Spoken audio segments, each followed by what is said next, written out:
सद्दाम हुसैन, एक ऐसा नाम जिसे सुनकर आज भी अमेरिका दहशत में आ जाता है। पिछले 50 सालों में जिस शख्स ने मिडिल ईस्ट की राजनीति पर सबसे ज्यादा प्रभाव छोड़ा, उसे सद्दाम हुसैन के नाम से जाना जाता है। ये वो शख्स था जिसने अपने क्रांतिकारी विचारों और नीतियों के दम पर पूरी दुनिया का रुख बदल दिया। सद्दाम हुसैन को रहस्यों का सौदागर कहा जाता है। उनके बारे में आज भी इतने किस्से मशहूर हैं जिन पर एक किताब लिखी जा सकती है। उनके हमशक्ल से लेकर खून से लिखवाए गए कुरान और जमीन के नीचे बनाए गए महलों के बारे में सुनकर जहनियत दंग रह जाती है। सद्दाम हुसैन से जुड़ा सबसे बड़ा रहस्य उनके हमशक्लों की फौज को लेकर था। उन्होंने अपने इर्द गिर्द ऐसे लोगों की फौज इकट्ठा कर रखी थी जो दिखने में ठीक सद्दाम हुसैन की तरह थे।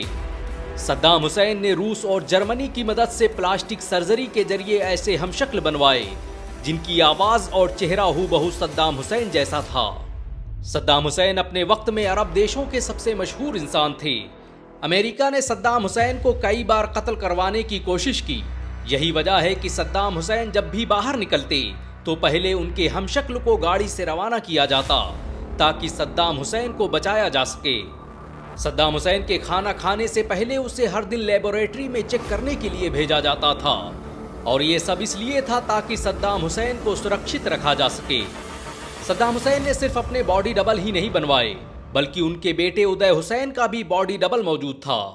बीबीसी की रिपोर्ट के मुताबिक जब इराक ने कुवैत पर हमला किया तो जिस शख्स ने इराकी सैनिकों को संबोधित किया था वो सद्दाम हुसैन का बेटा उदय नहीं बल्कि उनका हमशक्ल लतीफ यहया था। ये शख्स आज भी जिंदा है। इंटरनेट पर आज सद्दाम हुसैन की बहुत सी ऐसी फोटो मौजूद हैं जो असल में सद्दाम हुसैन की हैं ही नहीं।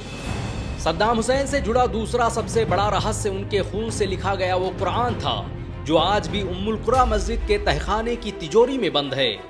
इस तहखाने की 3 चाबियां हैं जिनमें एक पुलिस कमिश्नर, दूसरी धार्मिक लीडर और तीसरी ऐसे व्यक्ति के पास है जिसके बारे में कोई नहीं जानता और बगैर तीनों चाबियों के ये तिजोरी खोली नहीं जा सकती। कहा जाता है कि 1996 में हुए हमले में जब उनके बेटे उदय की जान बच गई तो सद्दाम हुसैन ने नजराने के तौर पर अपने खून से कुरान को लिखवाने का फैसला किया। सद्दाम हुसैन ने इसके लिए दुनिया के मशहूर calligrapher Abbas Shakir Judi al Baghdadi को बुलाया, जिसके बाद उनके खून से कुरान को लिखने का सिलसिला शुरू हुआ। सद्दाम हुसैन इसके लिए लगातार 2 सालों तक हर हफ्ते अपना खून देते रहे। 605 पन्नों पर लिखी इस कुरान को लिखने में कुल 27 लीटर खून का इस्तेमाल किया गया। जब यह कुरान लोगों के सामने पेश किया गया तब सद्दाम हुसैन ने कहा कि मेरी जिंदगी खतरों से भरी हुई है जिसमें मेरा बहुत खून बर्बाद हो सकता था, लेकिन मेरा कम ही खून बर्बाद हुआ। इसलिए मैंने दरख्वास्त की कि अल्लाह की किताब के अल्फाज को मेरे खून से लिखकर नजराना पेश किया जाए। सद्दाम हुसैन से जुड़ा तीसरा सबसे बड़ा रहस्य उनके भूमिगत साम्राज्य का था। सद्दाम हुसैन ने बगदाद की जमीन के नीचे ऐसे महलों और ऐसे विशाल बंकरों का निर्माण करवाया था जिसे देखकर अमेरिकी सरकार भी हैरत में पड़ गई थी। उन्होंने 1984 में बगदाद के महल के नीचे 305 गेस्ट हाउस नाम का एक बंकर बनवाया जिसे बनाने में उस वक्त 70 मिलियन अमेरिकी डॉलर खर्च हुए। सद्दाम हुसैन जब तक जिंदा रहे तब तक इस अंडरग्राउंड महल का किसी को पता नहीं चला। इसका निर्माण जर्मन इंजीनियर वुल्फगांग वेंडलर ने किया था। ये बंकर इतना मजबूत था कि अगर इस पर हिरोशिमा और नागासाकी का बम भी गिरा दिया जाता तब भी ये सुरक्षित रहता। इसकी दीवारें 16 फीट मोटी थी जो 300 डिग्री सेल्सियस का तापमान सहन कर सकती थीं। ये बंकर इतना ताकतवर था कि जब 1991 में खाड़ी युद्ध हुआ तो इस पर 3 क्रूज मिसाइलें दागी गईं, लेकिन फिर भी इसका बाल भी बांका नहीं हुआ। सद्दाम हुसैन से जुड़ा चौथा सबसे बड़ा रहस्य उनके द्वारा लिखी गई किताबों का है। कहा जाता है कि सद्दाम हुसैन ने राष्ट्रपति पद पर रहते हुए बहुत से नावल और कविताएं लिखी जो दूसरे नामों से पूरी दुनिया में प्रसिद्ध हुई। सद्दाम ने अपने नाम से एक उपन्यास ज़बीबा का राजा लिखा जो सन 2000 में प्रकाशित हुआ। इस किताब की शोहरत का अंदाजा इसी बात से लगाया जा सकता है कि कुछ ही दिनों में इसकी 10 लाख कॉपियां बिक गई थीं। सद्दाम हुसैन का दूसरा नावल द फोर्टिफाइड कैसल था जिसे उन्होंने ईरान इराक युद्ध के एक नायक और एक कुर्द लड़की के बारे में लिखा था। सद्दाम हुसैन को अपनी मौत के बारे में पहले ही अंदाजा हो गया था। उन्होंने अपनी फांसी से कुछ ही दिन पहले अनबाइंडेड के उन्वान से एक नज्म लिखी जिसे उनका आखिरी पैगाम माना जाता है। उन्होंने इस नज्म में देश के खिलाफ होने वाली साजिशों और अपनी मौत का इशारा करते हुए पहले ही लिख दिया था कि मैं तुम्हारे लिए और हमारे मुल्क के लिए अपनी रूह को कुर्बान करता हूं।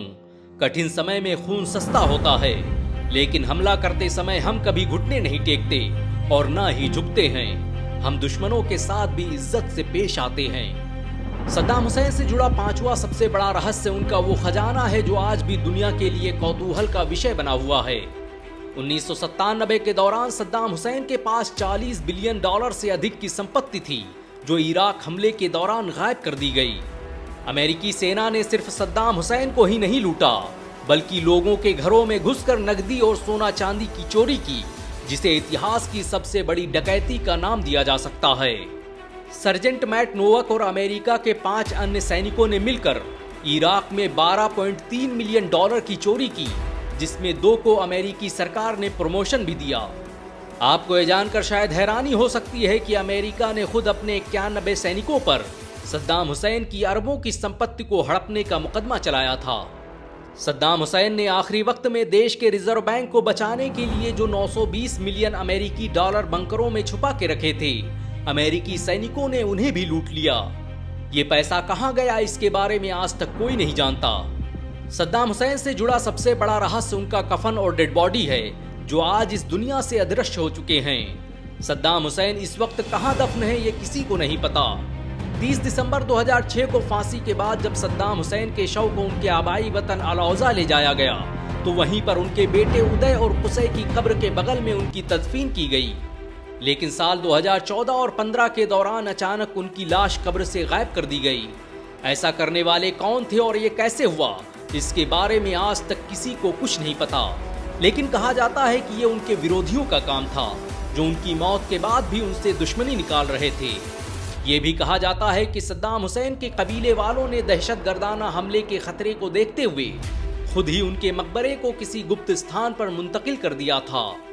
2015 में एक हमले के दौरान सद्दाम हुसैन की कब्र को बम से उड़ा दिया गया। जिस जगह पर कभी सद्दाम हुसैन का मकबरा हुआ करता था, आज वहां पर चंद खंभों के निशानात के सिवाय कुछ भी बाकी नहीं बचा है।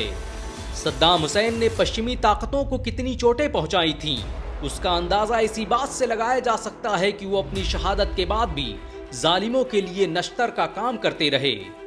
सद्दाम हुसैन जब तक जिंदा रहे वो दुश्मनों के लिए काल बने रहे। वो भारत के साथ ही फिलिस्तीन के हिमायती और अरब जगत के महान नायक थे। सद्दाम हुसैन की शहादत और उनकी कुर्बानियों को कभी भुलाया नहीं जा सकता। सद्दाम हुसैन आज किसी के लिए हीरो हैं तो किसी के लिए विलेन, लेकिन आपके लिए क्या है, नीचे कमेंट में जरूर बताएं। अगर आप सद्दाम हुसैन को हीरो मानते हैं तो इस वीडियो को लाइक और शेयर जरूर करें। ऐसी और वीडियो को देखने के लिए हमारे चैनल को सब्सक्राइब करें, बेल आइकन जरूर दबाएं।